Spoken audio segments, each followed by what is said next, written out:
Kemudian yang keempat, manusia modern, kebutuhan manusia modern yang keempat adalah manusia modern itu butuh merasa unggul atau berbeda, ya.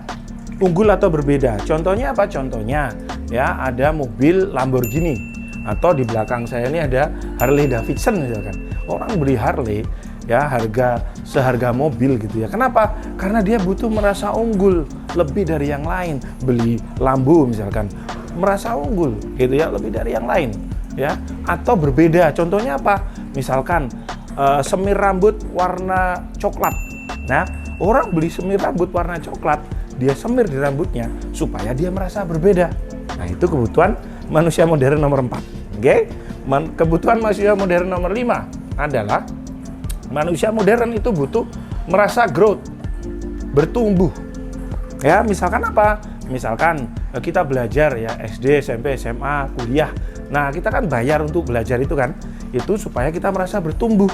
Contohnya juga nih, misalkan kita pakai skincare ya. Bertumbuh juga supaya lebih putih, supaya lebih glowing misalkan ya. Atau misalkan apa nih, kita beli obat diet gitu ya, bertumbuh juga supaya lebih kurus misalkan ya. Itu kebutuhan manusia modern nomor 5, growth, bertumbuh. Kebutuhan manusia modern nomor 6 adalah kontribusi. Manusia modern butuh merasa berkontribusi ya. Contohnya apa? Contohnya adalah kitabisa.com gitu kan. Banyak orang tuh nyumbang di sana tuh karena butuh merasa berkontribusi. Atau kalau sahabat kirimin aja, coba deh main ke body shop ya kan. Dia ada tuh harganya mahal karena dia ingin menyelamatkan lingkungan misalkan. Nah, itu kebutuhan manusia modern. Jadi ada 6 ini ya yang harus sahabat kirimin aja. Cek dulu nih kemana musuhnya.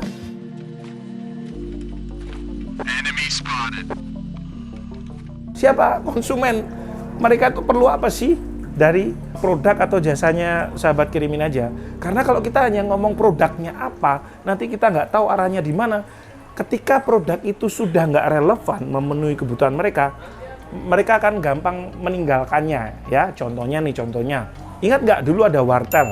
Sebelum wartel ada pager, ya kan? Pager, wartel, kemudian apa lagi nih? Kemudian ada handphone Nokia gitu kan? Nokia ditinggalkan begitu saja karena sudah nggak relevan. Padahal kan sama kan kebutuhannya dengan telepon kita sekarang. Nah, fokusnya ke sini. Kebutuhan mereka ada di mana nih, ya? Nah, kalau sahabat kirimin aja bingung, ya, melihat dari konsumen, sahabat kirimin aja bisa melihat juga ke kompetitor. Selama ini kompetitor melayani konsumennya seperti apa? Mereka punya produknya apa saja? Cek SWOT-nya mereka nih. Strength, weakness, opportunity, threat. Cek SWOT-nya mereka. Ya, misal kita cek produk jangan cuma dia jualannya jualan baju, enggak.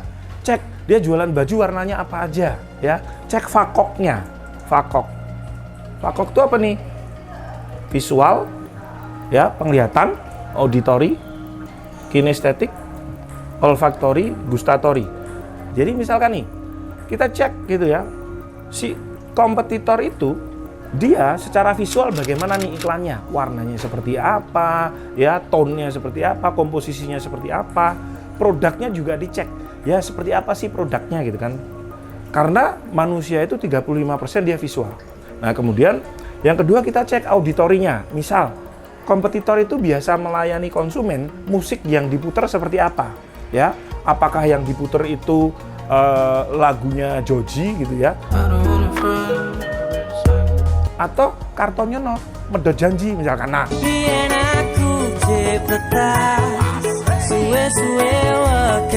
itu mempengaruhi juga gitu kan. Ternyata apalagi kalau kompetitor itu laris gitu ya, berarti itu yang disukai oleh konsumennya.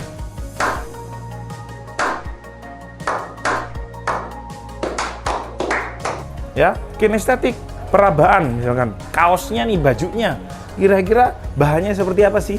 Ya, lalu olfaktori, bajunya ketika dibuka ada aromanya nggak?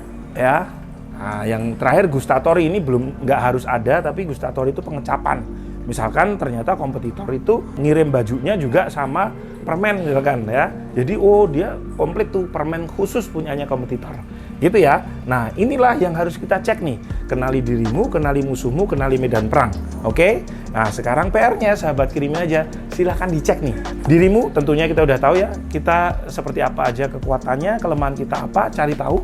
Lalu cek nih musuhmu, konsumen, ya, dream client. Cek lagi di video sebelumnya ya, dream client. Konsumen kita itu ternyata butuhnya apa sih? Ada 6 kebutuhan manusia modern, ya. Kalau bingung di sini, cek di kompetitor atau medan perangnya gitu ya. Cek fakoknya, cek SWOT-nya mereka. Oke, itu dulu dari saya. Sampai ketemu di video berikutnya. Bye.